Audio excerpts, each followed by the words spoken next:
Balance Point is the sequel to the duology of Agents of Chaos, which takes place 2 months after the Battle of Fondor, and 10 months since the fall of that planet that got crushed by a moon.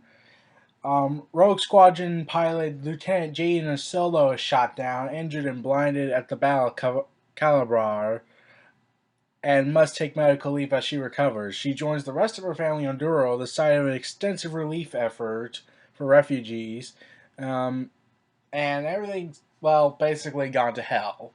Um, anyways, um, so while this is happening, it's consisting of her father, Jason Solo, uh, and Leia to an extent, but while on Coruscant, while on Coruscant, Anakin Solo is still in guilt over his responsibility for the destruction of the Hapan fleet at the Battle of Fondor.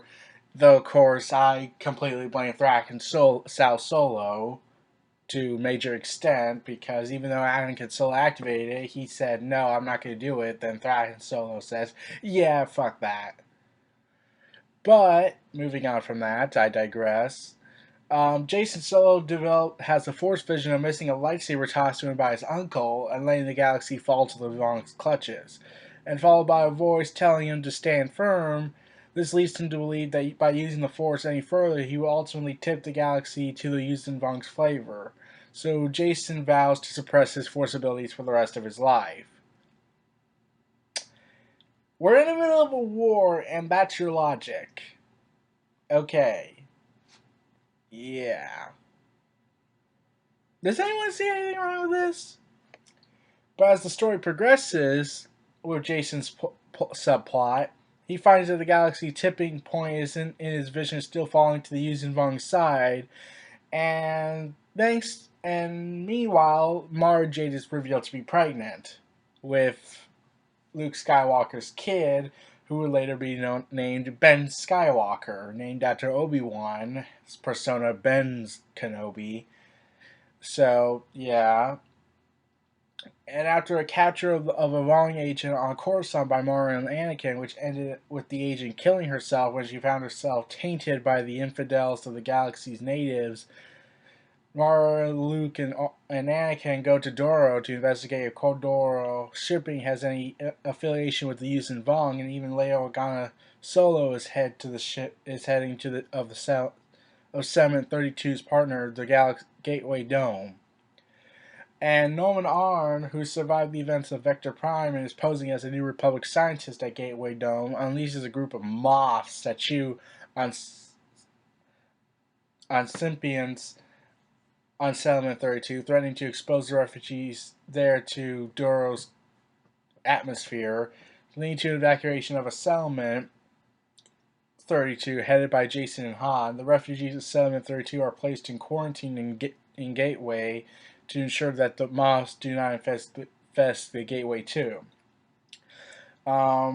Later, Mara and Jaina figure out that Nomanar is impersonating a Duro scientist and confront him, only to be trapped under a cave while Nomanar makes his escape. Clever bastard. Yeah,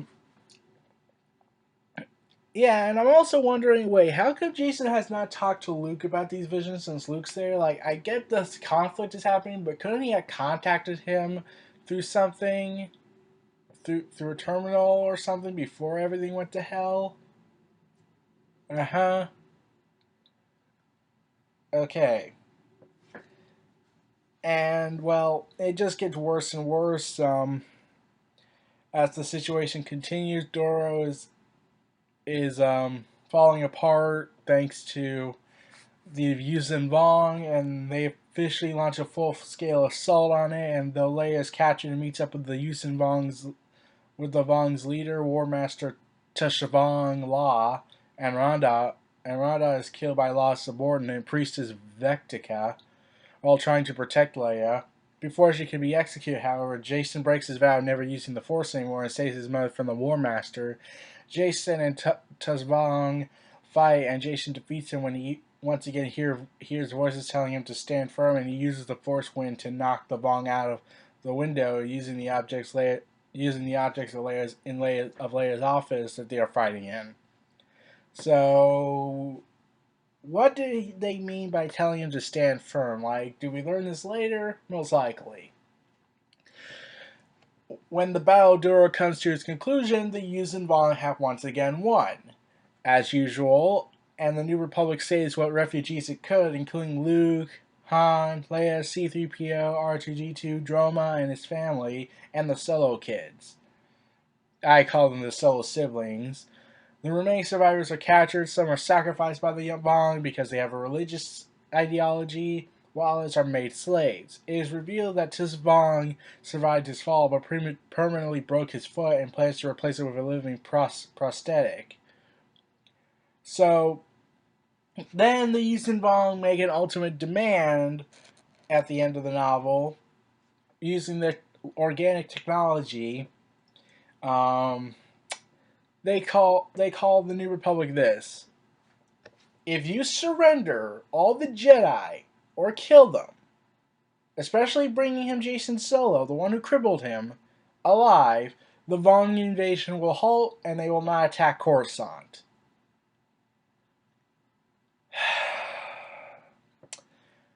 You really had to make that offer.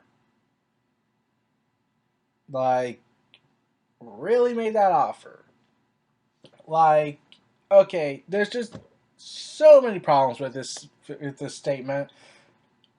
The Jedi, if the Republic was to turn on them, and I will not explain if they do or not because I like to keep things in hype. The Jedi could go into hiding. I'm pretty sure Tython is not acceptable, but yeah. Since at the time Tython wasn't made in the novels or in the stories and whatnot, but by now the New Republic should know about Tython's existence. So the Jedi could hide there, they could hide anywhere else, they could do what they did last time when Order 66 happened, go into hiding.